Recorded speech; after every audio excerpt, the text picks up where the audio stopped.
Jacob's Well looks like something out of a dream. In the heart of Texas Hill Country, near the small town of Wimberley, it rests like a hidden jewel. The water is crystal clear, so calm it shines like glass, reflecting the sky and trees with perfect stillness. Families visit for photos, for swimming, and for the thrill of dipping into cool, spring-fed water on a hot Texas day. To the casual eye, it feels like paradise, a natural escape where worries fade with each ripple. But this paradise hides a darker truth. Beneath that still, glittering surface lies the mouth of one of the most dangerous underwater cave systems in the United States. What looks peaceful from above is actually a vertical shaft that drops deep into the earth, leading to a twisting labyrinth of tunnels carved by water over thousands of years. Divers who enter speak of beauty mixed with terror, of light fading into darkness, of silence that feels alive. Some never return. This contrast, a postcard-perfect pool above and a deadly maze below, is what makes Jacob's Well both alluring and terrifying. It does not roar with crashing waves or raging storms. Its danger is quiet, hidden, waiting just below the surface. To outsiders, Jacob's Well is a paradise. But to those who know its history, it is a secret that can take everything from you. The calm surface. At first glance, Jacob's Well feels harmless. The surface is so clear you can see sunlight dancing across the limestone floor, the water shining blue and green as if it were lit from within. On summer days, children splash along the edges while tourists snap photos, laughing in the shade of nearby trees. It's peaceful, calm, and inviting, the kind of place where you'd never expect danger to exist. To swimmers, it's simply another Texas swimming hole, beautiful and refreshing under the blazing sun. But that calm is an illusion. The still surface disguises what lies beneath, a vertical shaft that drops like an elevator into darkness. It is the entrance to an underwater labyrinth, where every foot deeper means colder water, tighter spaces, and less light. What looks safe from above is in fact the gateway to a system that has claimed lives for decades. Divers who have entered describe the strange silence, the sudden chill, and the unnerving sense of being pulled further down. That's the power of Jacob's Well. Its danger doesn't announce itself. There are no roaring waves or violent currents to warn you. Instead, there's only stillness, beauty, and the feeling that everything is safe. And that is the trap. The calm surface hides a predator waiting for anyone bold enough to break it. The hidden shaft beneath the glittering pool of Jacob's Well lies its true face, a vertical shaft plunging straight into the earth. To anyone standing at the edge, it looks like a dark opening at the bottom of a clear spring, a doorway into another world. This shaft is no ordinary hole in the ground. It is the entrance to one of the most dangerous cave systems in America. For divers, it's both a challenge and a warning. One slip beneath the surface, and you're no longer in a swimming hole. You're in a deep, unforgiving labyrinth carved by water over thousands of years. The shaft drops around 30 feet before opening into the first chamber, brightened by sunlight filtering through the water above. This is where many divers are fooled. It feels safe, wide, and easy to navigate, almost like an invitation to go further. But each level of the shaft leads deeper into tight tunnels and narrow passageways, where the light disappears and the danger multiplies. The deeper you descend, the stronger the sense that the cave itself is swallowing you. The hidden shaft is Jacob's Well's first test. From the surface, it seems calm, almost harmless. But once inside, divers realize the truth. This is not just a pool, it is a passage into the unknown. And the further you go, the harder it becomes to find your way back. The well's old power, long before Jacob's Well became known as a deadly dive site, it was famous for its raw strength. Fed by the massive Trinity Aquifer, the spring once roared with unstoppable force. Early settlers spoke of hearing the rushing water before they even saw it, a thunderous sound rising from the earth. At its peak, Jacob's Well shot clear water 6 feet into the air, blasting upward at nearly 170 gallons per second, enough to fill a pool in minutes. It was not just a swimming hole, it was a fountain of life, feeding Cypress Creek and shaping the land around it. In those years, diving was impossible. Anyone who tried was pushed back by the sheer pressure of the water. The spring acted like a living barrier, refusing entry to its hidden chambers. Some described it as if the well itself was protecting its secrets, driving back anyone foolish enough to challenge it. The powerful current meant that explorers could only admire the well from the surface, never daring to force their way in. But as the region grew, that mighty surge began to weaken. Demand on the aquifer increased, pumps drew more water, and the once roaring spring calmed. By the mid-20th century, the upward force was gone, leaving a quiet, glassy pool behind. That change opened the way for divers, and with it, the tragedies that would follow. When diving began, by the middle of the 20th century, Jacob's Well no longer roared with the force it once had. The mighty geyser that had once blasted divers back toward the surface had slowed to a gentle, inviting ripple. With the power of the spring diminished, the well suddenly seemed approachable. What was once impossible now looked like an opportunity. And so, divers came. At first, the early dives seemed harmless. The water was clear, the first chamber wide and welcoming, lit by sunlight streaming down from above. It felt safe, like any other swimming hole, only deeper. But appearances were deceiving. With the flow weakened, silt and gravel settled along the cave floor. A single wrong kick of a fin could send clouds of sediment into the water, instantly cutting visibility to nothing. What had looked so open and easy could become a suffocating trap in seconds. For many divers, though, the risks only added to the attraction. Jacob's Well became a test of skill and courage, spoken of with the same reverence mountaineers give to Everest. Some came for the thrill, others to map its twisting passages. But beneath the calm surface, the well did not forgive mistakes. It had waited centuries, holding its dangers in silence. And now, with human curiosity pushing further into its depths, it began to take lives. The first chamber of Jacob's Well, feels almost welcoming. After the vertical drop, divers enter a wide, open room where sunlight still filters through the water. The floor is rocky but calm, dotted with aquatic plants, swaying gently in the current. It's a place that gives false comfort, convincing newcomers that the dive will be spacious, simple, and safe. From above, the water glimmers in shades of blue and green, and here in the chamber, that beauty still surrounds you. For a moment, it feels like paradise. But this is also where the deception begins.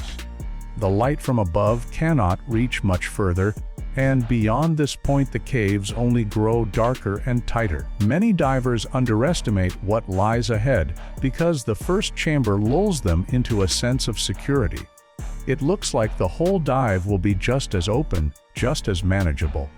That illusion is what makes this place deadly. The first chamber is a doorway, not a destination, and crossing it means entering a world that grows harsher with every foot.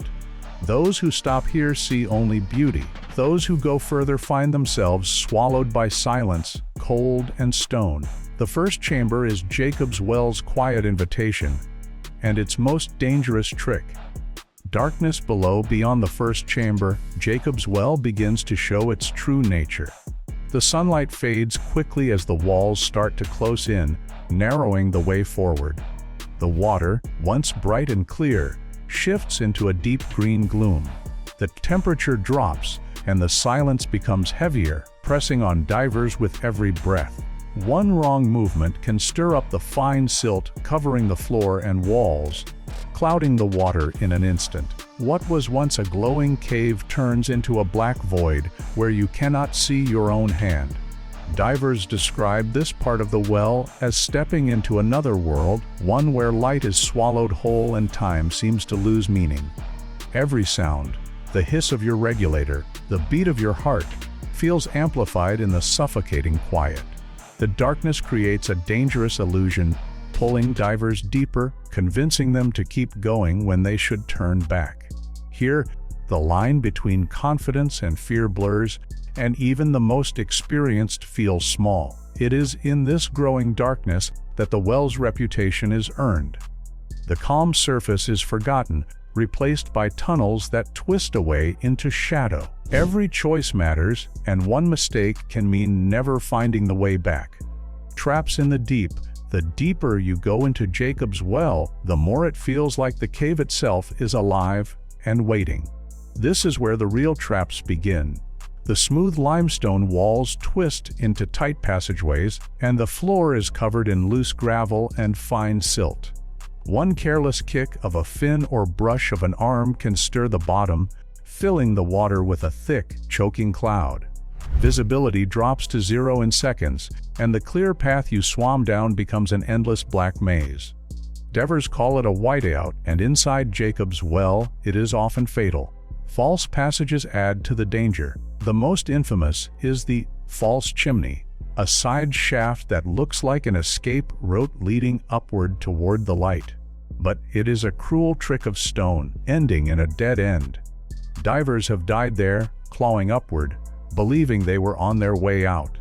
Others have been trapped by shifting gravel, their legs pinned in place while precious air ticked away. These traps don't roar or rush. They wait silently, ready to punish even the smallest mistake. For divers, every movement must be measured, every breath controlled. Because in Jacob's Well, survival isn't just about skill, it's about respecting a cave that takes lives with no warning at all. Into the labyrinth beneath the mouth of Jacob's Well lies a world that feels endless, a twisting maze carved over thousands of years. Divers call it the Labyrinth, and for good reason. There is no map to follow, no natural light to guide the way, only stone corridors that seem to stretch on forever. The further you go, the further the surface feels, as if you are being pulled into the earth itself. Each chamber leads to another, each passage darker and narrower than the last.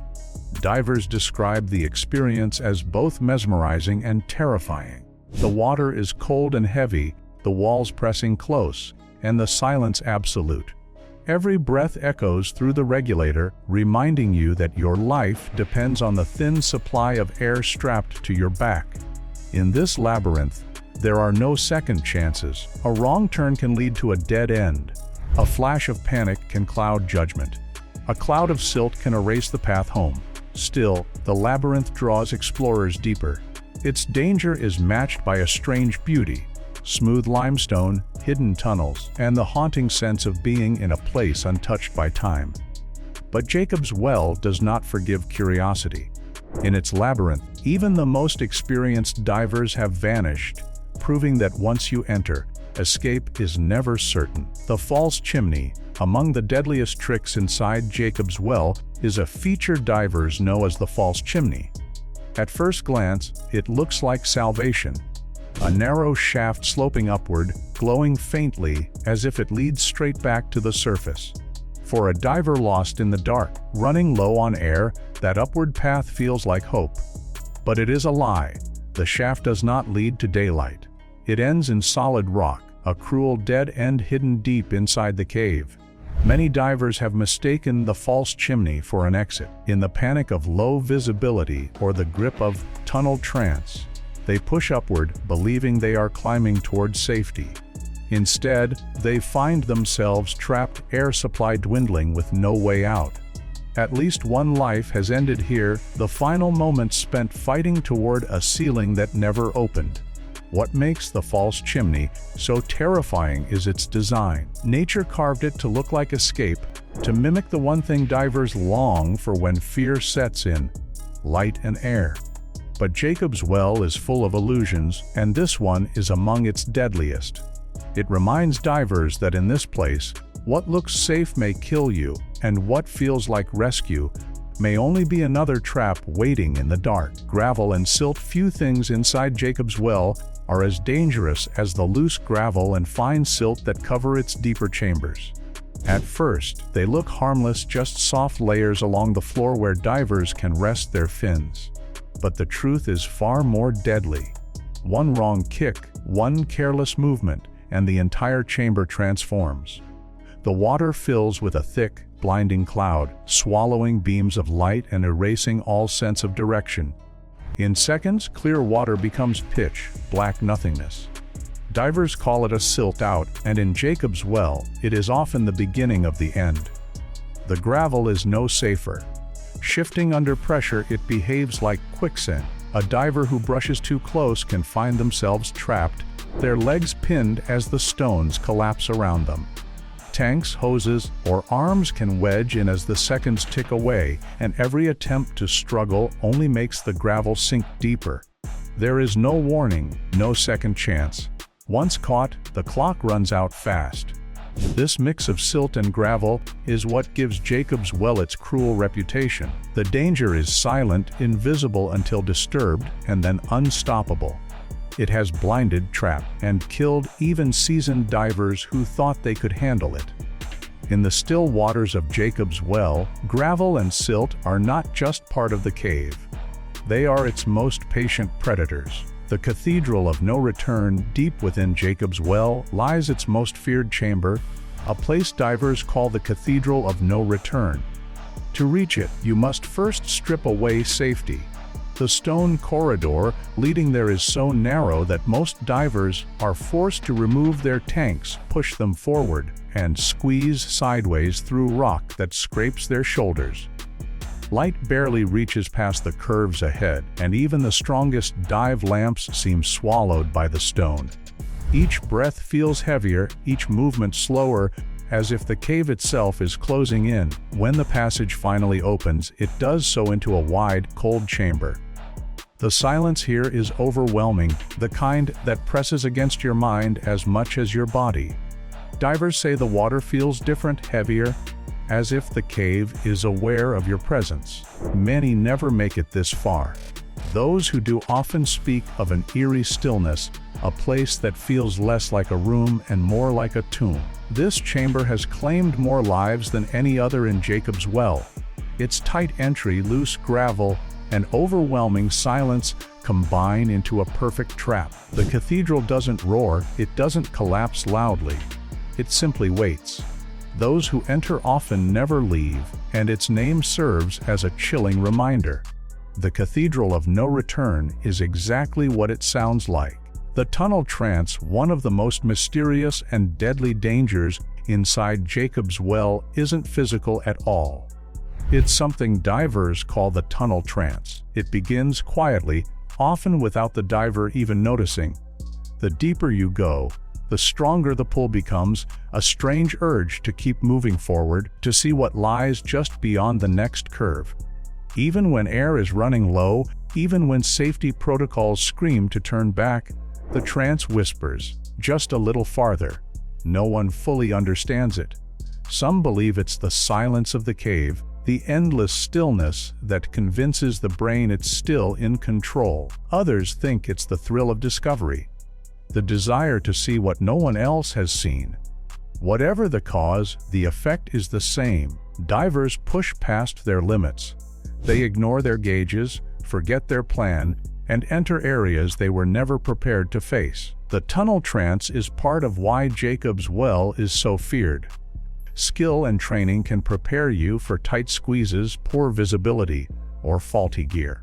But nothing can prepare you for your own mind turning against you. Many who vanished here weren't caught by silt or trapped by gravel. They were pulled deeper by an invisible compulsion, one that turned curiosity into fatal obsession. Panic in the dark. If the Tunnel Trance lures divers deeper, panic is what destroys them once the reality sets in. Inside Jacob's Well, panic is a death sentence. It begins small, a quickened breath when the light fades, a jolt of fear when the tunnel narrows, or a sudden chill that creeps over the skin. That flicker of unease grows fast in the silence. Breathing speeds up, using more air. Movements become frantic, stirring silt that blinds the way. In the space of seconds, the calm of the dive collapses into chaos. Divers describe panic as a spiral. The darker it gets, the tighter the tunnels feel, the harder it becomes to think clearly. Gauges blur, safety lines slip from reach, and even the simplest task feels impossible. Some tear at their masks, others kick wildly, exhausting themselves and stirring more silt. The more they fight, the deeper the cave swallows them. Unlike mechanical failure or shifting gravel, panic comes from within. It turns the diver's greatest tool, their own mind, into the deadliest hazard. In a place where every breath matters, panic burns through precious minutes of air. Many who never returned weren't undone by the cave itself, but by fear, alone and blind in the crushing dark. In Jacob's Well, survival depends on control, and panic is the moment control slips away forever. The 1979 disaster. In the late summer of 1979, Jacob's Well claimed two of its most infamous victims, 20-year-olds Kent Maupin and Mark Brashear. Both were skilled divers, young and confident, drawn by stories of the mysterious fourth chamber, the so-called Cathedral of No Return. On that day, they entered the water with little preparation, no safety lines, no backup tanks, no redundant lights. They trusted their skill and determination, but Jacob's Well was not forgiving. The two moved quickly through the first chambers, pushing deeper while another diver, Joe Moy, tried to signal them back. They ignored him, focused on their goal. To reach the fourth chamber, they had to remove their tanks and squeeze through the tight corridor, a maneuver that even seasoned professionals approach with caution. Joe watched their fins vanish into the darkness. Moments later, he turned back, knowing his air was running low. He never saw them again. When the men failed to surface, a rescue mission began.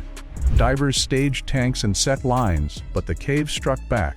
One rescuer, Don Dibble, was nearly killed when shifting gravel trapped him, leaving him with serious injuries. Despite 12 days of effort, Kent and Mark were never recovered. The well had sealed them inside. The tragedy of 1979 remains one of the darkest chapters in Jacob's Well's history, a warning etched into the cave's legend. A rescue gone wrong. When Kent Maupin and Mark Brashear failed to return in 1979, divers rushed to mount a recovery effort. Among them was Don Dibble, a highly respected local diver with decades of experience. Alongside game warden Calvin Turner, he entered Jacob's Well determined to bring the young men home. They placed spare tanks at different depths, secured safety lines, and prepared as carefully as they could. But the cave had other plans. As Dibble moved toward the fourth chamber, disaster struck. The gravel beneath him shifted suddenly, collapsing around his waist and legs. He was pinned tight, unable to reach his line or move his arms. Within seconds, his light was swallowed by a silt cloud, turning the chamber into absolute darkness. His air gauge read barely first 100 psi. Less than 10 minutes left. Panic clawed at him. In desperation, Dibble even tried to inhale water, hoping to end the struggle quickly. But his body convulsed, loosening the gravel just enough for movement. Out of the murk, Turner appeared, shoving a spare regulator into Dibble's mouth. The two barely escaped, but Dibble's ordeal wasn't over. The air he had swallowed ruptured his stomach on the ascent, sending him to the hospital for weeks. Despite brave attempts, the rescue ultimately failed. Jacob's Well had claimed Kent and Mark, and nearly taken their rescuer too. The drone's discovery for more than 2 decades after the 1979 tragedy, the fate of Kent Maupin remained sealed inside Jacob's Well. Recovery attempts had failed, and the fourth chamber became known as a tomb no human could reach. Families had no closure, only the haunting knowledge that the cave held him still. By the early 2000s, divers stopped trying.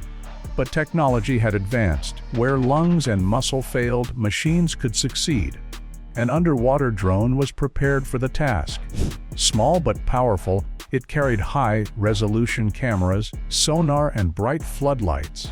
It could go where divers couldn't, unbothered by fear, panic, or dwindling air. On the day of its launch, a quiet crowd gathered at the well's edge. divers, scientists, and locals who knew the legend. The machine slipped into the water like a ghost, descending chamber by chamber. In the third chamber, its lights caught a diver's glove, its empty fingers curled in the silt. The silence above grew heavy as the drone moved on. Entering the fourth chamber, the cameras revealed a mask, an old tank, and finally, a body wedged in the limestone. The cold water had preserved it for over 20 years. On the wetsuit's chest, a faded name still clung to the fabric, Kent Maupin. After decades, Jacob's Well had finally revealed what it had taken. The discovery brought recovery, but it also renewed the cave's grim reputation, a reminder that nothing inside stays hidden forever. The Wayne Russell case by 1984, Jacob's Well already carried a deadly reputation. The loss of Kent Maupin and Mark Brashear was still fresh, yet divers continued to be drawn by the challenge. Among them was 36-year-old Wayne Russell Jr., an experienced diver with over a decade of practice, though not formally certified in cave diving.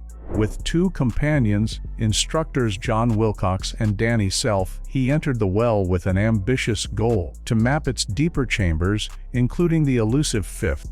Their dive began smoothly. They passed the first chambers, navigated the tight corridor into the fourth, and pushed farther than most dared. Using a survey tape, Wayne carefully measured the rock walls, convinced they were close to uncovering something larger.